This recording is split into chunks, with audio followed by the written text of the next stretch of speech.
तो बाकी लोग छिप जाते हैं और सैमसू अकेला आगे बढ़ता है। चूंकि ज़ॉम्बीज उसे इग्नोर कर रहे थे, वो आसानी से एक कार तक पहुंचता है और हॉर्न बजाकर सबका ध्यान खींचता है, जिससे बाकी सब बच निकलते हैं। वो एक दुकान पर रुकते हैं कुछ स्नैक्स लेने और वहाँ की खिड़की से बाहर हो रही तबाही देखते हैं। बेस कोरियन आर्मी में जे हुन बहुत एक्साइटेड है, क्योंकि आखिरकार उसकी डिस्चार्ज की डेट आ गई है। जैसे ही वो बेस से बाहर आता है, वो अपनी गर्लफ्रेंड यांगयो से मिलता है, लेकिन ये प्यारा पल तब टूट जाता है जब वो उठता है और उसे पता चलता है कि ये सब बस एक सपना था। बाद में पहरेदारी के वक्त जेहुन यांगयो को कॉल करता है। यांगयो को हैंगओवर है और वो कहती है कि सुबह बात करेंगे। जेहुन फिर कॉल करना चाहता है, लेकिन तभी उसका सीनियर उसे पकड़ लेता है और पूरी टीम को डांटता है, क्योंकि इन्हो ड्यूटी पर सो गया था। अगले दिन जेहुन फिर यांगयो को कॉल करता है, लेकिन वो काम पर है, इसलिए कॉल नहीं उठाती। इसके बाद जेहुन और इन्हो को एक इमरजेंसी ड्रिल में हिस्सा लेना होता है। पूरी टीम बढ़िया काम करती है, लेकिन ये दोनों सीढ़ियों पर गिर जाते हैं, जबकि वो एक हथियार का प्रॉप ले जा रहे होते हैं और असली इमरजेंसी में ये जानलेवा हो सकता। गुस्से में आकर कमांडर पूरी टीम को 77 फ्लोर वाली बिल्डिंग की सीढ़ियां चढ़ने की सजा देता है। फिर वो सबके फोन ले लेता है। जेहुन जैसे ही अपना फोन देता है, उसे यांगयो का टेक्स्ट आता है, जिसमें वो माफी मांग रही होती है कि पहले बात नहीं कर पाई। बाद में जब जेहुन और उसका एक साथी होटल में सामान डिलीवर कर रहे होते हैं, जेहुन खिड़की से बाहर देखता है और कुछ लोगों को अजीब तरह से कांपते हुए देखता है, लेकिन वो उसे नजरअंदाज कर देता है और किचन की तरफ बढ़ जाता है। जब उसका साथी ध्यान नहीं दे रहा होता, जेहुन शेफ यंग का फोन उधार लेता है और यांगयो को कॉल करता है, लेकिन वो अभी भी काम पर होती है, इसलिए कॉल जल्दी काट देती है। बाद में जब उसे अकेले में समय मिलता है, तो वो उसी नंबर पर कॉल करती है, लेकिन तब तक जेहुन फोन वापस कर चुका होता है। शाम को इन्हो अपने कमांडर से कहता है कि उसका बच्चा बीमार है और वो अपना फोन वापस लेना चाहता है, लेकिन वो जानबूझकर जेहुन का फोन ले लेता है और उसे चुपचाप दे देता है। जेहुन अलमारी में छुपकर यांगयो को कॉल करता है और हैरान रह जाता है जब उसकी गर्लफ्रेंड रोते हुए कहती है कि उसे ब्रेक चाहिए। अगले दिन यांगयो अपने कोवर्कर जिनवुक के साथ लंच कर रही होती है जब जेहुन फिर कॉल करता है। पहले वो कॉल इग्नोर करती है, लेकिन जब वॉइसमेल आता है तो वो तुरंत बाथरूम जाती है सुनने। जेहुन उस मैसेज में माफी मांगता है और कहता है कि उससे इंतजार करवाना सही नहीं, इसलिए वो सजेस्ट करता है कि वे ब्रेकअप कर लें। यांगयो रोने लगती है और बेस जाने का फैसला करती है। जिनवुक उसे कार से छोड़ने का ऑफर देता है। रास्ते में जिनवुक उसे बता देता है कि वो उसके लिए इंतजार करने को तैयार है, जिससे यांगयो थोड़ी असहज हो जाती है। तभी कार एक आदमी से टकरा जाती है और उसे हॉस्पिटल ले जाना पड़ता है। उसका आईबॉल उड़कर यांगयो की गर्दन पर गिरता है और वो चिल्ला उठती है। शॉकिंग बात ये होती है कि वो आदमी अभी भी जिंदा होता है। यांगयो उसकी आंख बैग में रखती है और जिनवुक से मदद मांगती है, लेकिन वो पहले इंश्योरेंस कंपनी को कॉल करता है। तब यांगयो भीड़ से मदद मांगती है और वहाँ मशहूर सेलिब्रिटी एलेक्स को पहचान लेती है। अब एलेक्स कैमरे के सामने मजबूरी में मदद करता है और वो दोनों मिलकर उस आदमी को पैरों से खींचते हैं। एलेक्स नोटिस करता है कि उसकी चोटों से खून नहीं निकल रहा। वो सीपीआर देने की कोशिश करता है, लेकिन गलती से उसकी रिब्स तोड़ देता है। अब भीड़ सोचती है कि एलेक्स ने उसे मार डाला। बॉडी को हटाने के बाद लोग देखते हैं कि जिनवुक ने अपने पैंट गीले कर लिए हैं। उसी वक्त एक ट्रक सड़क पर तेजी से आता है। ड्राइवर की गर्दन खिड़की से बाहर फंसी होती है। जिनवुक वक्त रहते कार से कूद जाता है। इसी दौरान जेहुन और यांगयो को बेस के लिए गैसोलीन लाने भेजा जाता है, क्योंकि मिलिट्री लिफ्ट खराब होती है। वो होटल के रास्ते जाते हैं, लेकिन उन्हें होटल मैनेजर सुजिन रोकती है और कहती है कि मेहमानों को डिस्टर्ब मत करो। तभी सब देखते हैं कि एक प्लेन बिल्डिंग की तरफ आ रहा है और सब घबरा जाते हैं। प्लेन को रूफटॉप के सोल्जर्स रोकने की कोशिश करते हैं, लेकिन वो आखिरी पल में मुड़कर सड़क पर क्रैश हो जाता है। जेहुन और इन्हो होटल की लिफ्ट से जाने का फैसला करते हैं और उनके साथ मैनेजर एरन भी होता है। वो डांटता है कि सीढ़ियों से क्यों नहीं गए। अचानक लिफ्ट रुक जाती है और रेड लाइट जलती है। एरन हेल्प के लिए कॉल करता है और कुछ देर में लिफ्ट फिर चलने लगती है, लेकिन जब दरवाजा खुलता है तो सामने लाशें पड़ी होती हैं और एक आदमी मरता हुआ गिरता है। फिर भीड़ भागती है और एक खूनी हाथ लिफ्ट का दरवाजा रोक लेता है। उसका चेहरा डरावना होता है और जब वो गिरता है तो दरवाजे में अटक जाता है। एरन उसे अपनी जैकेट से ढक देता है। तीनों बाहर आते हैं और देखते हैं कि वहाँ कत्लेआम हो चुका है। खून, अंग, बदबू और लोग एक दूसरे को खा रहे हैं। इंटेस्टाइन को फॉलो करने पर एक अधमरा आदमी दिखता है जो अभी भी हिल रहा होता है, यानी ज़ॉम्बी एपोकलिप्स शुरू हो चुका है। एरन भागने की कोशिश करता है, लेकिन एक ज़ॉम्बी उस पर अटैक करता है। इन्हो बोतल से उस ज़ॉम्बी को गिरा देता है। फिर 3 लोग मिलकर एक टेबल से ज़ॉम्बी को काउंटर पर दबा देते हैं। यांगयो का गिफ्ट किया हुआ लाइटर जेहुन इस्तेमाल करता है और सुजिन व इन्हो मिलकर उसे लिफ्ट से निकालते हैं। शहर में भी अब पूरी तरह डर और अफरा तफरी छा गई है। प्लेन क्रैश के बाद हर फोन पर एक इमरजेंसी अलर्ट आ जाता है और सरकार जितनी जल्दी हो सके उतनी ज्यादा रेस्क्यू टीमें भेज रही हैं। नेशनल इमरजेंसी का ऐलान हो गया है और मार्शल लॉ भी लागू कर दिया गया है। बेस पर सायरन तेजी से बजने लगता है और सारे सोल्जर्स को असली गन के साथ साथ तैयार होने का ऑर्डर दिया जाता है। एरन कुछ कॉल्स करता है और उसे पता चलता है कि पूरी बिल्डिंग पर ज़ॉम्बीज ने कब्जा कर लिया है, तो वो सिक्योरिटी टीम को ढूंढने निकल जाता है। जय-हून और इन-हून बेस की तरफ लौटने की कोशिश करते हैं, लेकिन अचानक ज़ॉम्बीज का एक झुंड उन्हें कॉरिडोर में दौड़ा लेता है। किसी तरह दोनों इमरजेंसी सीढ़ियां ढूंढते हैं और दरवाजा बंद करके ज़ॉम्बीज को बाहर रोकते हैं। ऊपर जाते वक्त वो शहर की हालत देखकर डर जाते हैं। हर तरफ तबाही मची हुई है। दुर्भाग्य से वो सीढ़ियां ब्लॉक होती हैं, तो अब उन्हें पब्लिक वाली सीढ़ियां लेनी होंगी। तभी उन्हें स्टाफ रूम दिखता है और जैसे ही वो अंदर आते हैं, सुजिन उन्हें ज़ॉम्बी समझकर मॉब से मार देती है। जब वो शांत होती है तो सब फोन चेक करते हैं, लेकिन वो काम नहीं कर रहा होता। फिर वो एक ट्रॉली में सैनिटाइजर की बोतलें और एक स्क्रेपर भरकर बाहर निकलते हैं। जैसे ही वो सीढ़ियों की तरफ बढ़ते हैं, उन्हें काउंटर के पीछे एक ज़ॉम्बी दिखता है जो अचानक हमला करता है। जे-हून सैनिटाइजर और लाइटर से उसे आग लगा देता है, लेकिन वो ज़ॉम्बी फिर भी आगे बढ़ता रहता है। इन-हून स्क्रेपर से उसके सिर पर वार करता है और उसका ऊपरी हिस्सा काटकर उसे मार देता है। सड़क पर जिन-वूक पीछे छूट जाता है और ज़ॉम्बीज उसके पीछे भागते हैं। एलेक्स उसे बचाने के लिए दौड़ता है, लेकिन खुद भी ज़ॉम्बीज से घिर जाता है। अब यंग-यो अकेली रह जाती है। जब एक ज़ॉम्बी उस पर झपटता है तो वो भी भागती है और किसी तरह एक सैलून में जाकर छुप जाती है। फिर वो अपनी माँ को कॉल करती है और कहती है कि घर के अंदर ही रहना, और खुद वो बेस तक जाने वाली है। उधर जिन-वूक एक गोल्फ स्टोर में छुपकर कपड़े बदलने की कोशिश करता है। वहीं कपड़ों के पीछे छुपा एक आदमी उसकी रोलेक्स घड़ी देख लेता है और उसे फॉलो करता है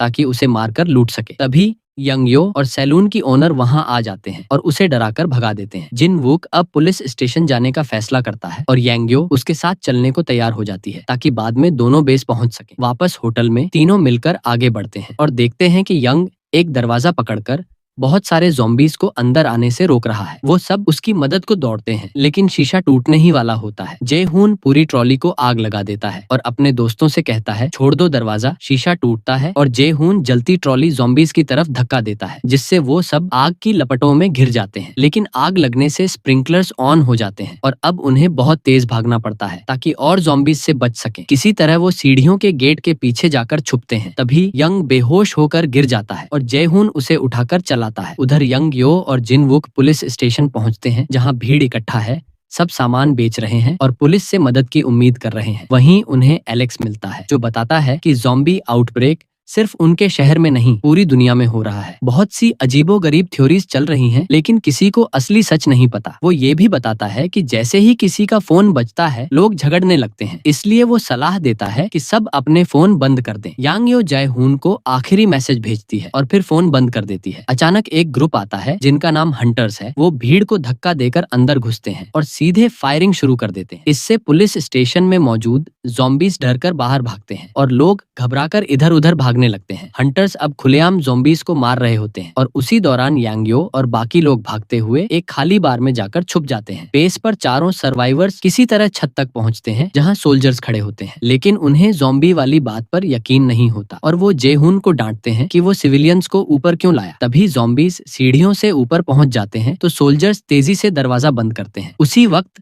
यंग फिर से गिर पड़ता है और सब देखते हैं कि उसकी सांस नहीं चल रही। अचानक वो उठता है। अब वो ज़ॉम्बी बन चुका होता है क्योंकि उसे टांग में काटा गया था। यंग सुजिन पर हमला करता है, लेकिन सुजिन उसे स्क्रेपर से रोकती है। एक सोल्जर उस पर हमला करता है, लेकिन यंग जल्दी से उठ जाता है और फिर से अटैक करता है। जब बाकी सोल्जर्स फायर करते हैं तो उन्हें पता चलता है कि उनकी गन में असली गोलियां नहीं, सिर्फ ब्लैंक्स हैं, जिससे उसे सिर्फ हल्की चोट लगती है। यंग एक सोल्जर को हेलमेट से उठाकर पटक देता है। बाकी सोल्जर्स इस बात पर बहस करने लगते हैं कि क्या अब उन्हें असली गोलियां चलानी चाहिए, क्योंकि सामने एक इंसान था। लेकिन यंग उनसे कहीं ज्यादा ताकतवर होता है। उसका गला टेढ़ा हो जाता है और वो एक सोल्जर की गर्दन पर काट लेता है। अब इन्हो और इंतजार नहीं करता, वो सीधे उसके सीने में स्क्रेपर घोंपता है और फिर उसके सिर में वार करके उसे खत्म कर देता है। इसके बाद टीम लीडर इन्हो से नाराज होता है कि उसने एक सिविलियन को मार दिया, लेकिन जे-हून उसका बचाव करता है और कहता है कि अब प्रोटोकॉल नहीं, सिर्फ जिंदा बचना जरूरी है। जिस सोल्जर को काटा गया था उसे इलाज के लिए अंदर ले जाया जाता है, लेकिन कुछ देर में उसकी मौत हो जाती है। बार के अंदर यंग-यो को एक कैसेट मिलती है जिसमें जे-हून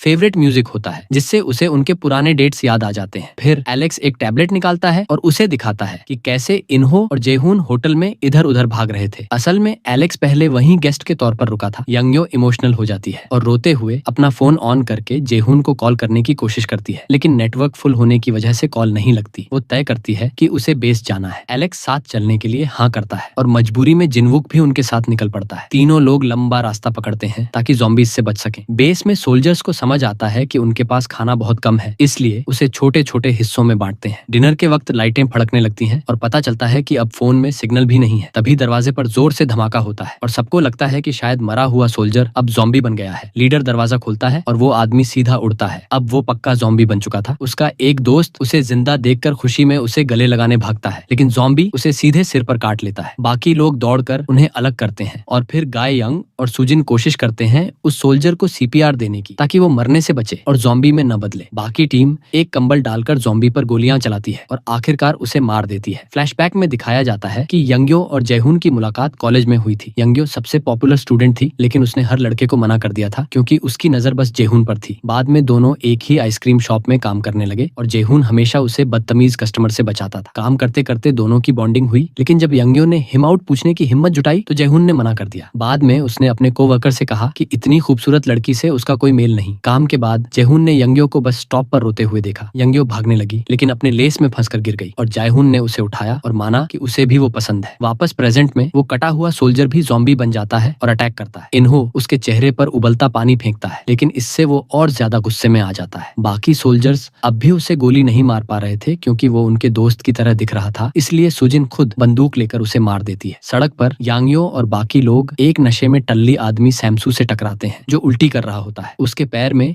ज़ॉम्बी का काटा हुआ निशान होता है, लेकिन वो ना मरा है ना बदला है। सब सोच में पड़ जाते हैं। यंग्यो और सुजिन इस बात पर झगड़ने लगते हैं कि सैमसू को साथ ले जाना चाहिए या नहीं। तभी सैमसू का फोन बजता है और ज़ॉम्बीज को उनकी तरफ खींच लेता है। सब भागकर एक रेस्टोरेंट में छुपते हैं। सैमसू को बांध दिया जाता है और जिनवुक कहता है कि उसे मार देना चाहिए, लेकिन यंग्यो मना कर देती है। सैमसू फिर से उल्टी करता है और बताता है कि उसने कितनी ज्यादा शराब पी है। फिर बहस होने लगती है कि अब क्या करें। तभी एक ज़ॉम्बी पुलिस वाला अचानक बाहर आता है और अटैक करता है, लेकिन वो सैमसू को बिल्कुल इग्नोर करता है। यंग्यो भागते हुए गिर जाती है और वही ज़ॉम्बी भी फिसलकर गिर जाता है। उसके सिर पर ढेर सारे बर्तन गिरते हैं और आखिरकार सैमसू की मौत हो जाती है। फिर एलेक्स उस ज़ॉम्बी का ब्रीथ टेस्टर उठाकर सैमसू पर ट्राई करता है और पता चलता है कि उसके अंदर अभी भी बहुत ज्यादा शराब है। वो थ्योरी देता है कि शायद शराब पीने वालों को ज़ॉम्बीज इग्नोर करते हैं। फिर पूरा ग्रुप तय करता है कि सुबह तक शराब पीकर देखते हैं क्या वो ज़ॉम्बीज से बच सकते हैं। पीते वक्त यांग्यो फिर जयहून को कॉल करने की कोशिश करती है, लेकिन लाइन अब भी डाउन है, तो वो एक टेक्स्ट भेजती है। उसे याद आता है जब उसके पापा की डेथ हुई थी तो जयहून उसके साथ था। वो लाइटर जो आज जयहून के पास है, दरअसल बचपन में उसने अपने पापा को गिफ्ट किया था और मरने से पहले उसके पापा ने वही लाइटर जयहून के लिए छोड़ दिया था। अगली सुबह चारों बहुत नशे में होते हैं और रेस्टोरेंट से बाहर निकलते हैं। आगे उन्हें एक बड़ी ज़ॉम्बी भीड़ दिखती है तो बाकी लोग छिप जाते हैं और सैमसू अकेला आगे बढ़ता है। चूंकि ज़ॉम्बीज उसे इग्नोर कर रहे थे, वो आसानी से एक कार तक पहुंचता है और हॉर्न बजाकर सबका ध्यान खींचता है, जिससे बाकी सब बच निकलते हैं। वो एक दुकान पर रुकते हैं कुछ स्नैक्स लेने और वहाँ की खिड़की से बाहर हो रही तबाही देखते हैं। बेस में सब लोग सोचते हैं कि एक दोस्त जल्दी ज़ॉम्बी क्यों बन गया और दूसरा देर से, लेकिन तभी कुछ चौंकाने वाला होता है। सब दौड़कर ऑफिस में जाते हैं और देखते हैं कि उनका लीडर खुद को खत्म कर चुका है। वो अपने साथियों की मौत का गिल्ट नहीं झेल पाया। जयहून इस सीन को देखता है और यौनो से कहता है कि अब उसमें ड्यूटी वाला जज्बा नहीं बचा। दोनों डिसाइड करते हैं कि अब उन्हें बेस छोड़कर अपनों को ढूंढना होगा। जब वो सेकंड इन कमांड के पास जाते हैं तो वो भी खुद को खत्म करने की तैयारी में होता है, लेकिन उन्हें देखकर गन रख देता है और नॉर्मल होने का नाटक करता है। जयहून और यूनहो बताते हैं कि बेस में खाना और पानी खत्म हो रहा है और उन्हें बाहर जाना होगा, लेकिन तभी ऑफिस का फोन बजता है। ऊपर से कॉल आती है कि हेलीकॉप्टर से सामान गिराया जाएगा, यानी अब बेस नहीं छोड़ा जा सकता। सब हेलीकॉप्टर को रिसीव करने की तैयारी करते हैं, लेकिन यूनहो देखता है कि उसके पायलट भी ज़ॉम्बीज हैं। वो सबको वार्न करता है और सब तुरंत गोलियां चलाते हैं। अगर आपको ये वीडियो पसंद आई है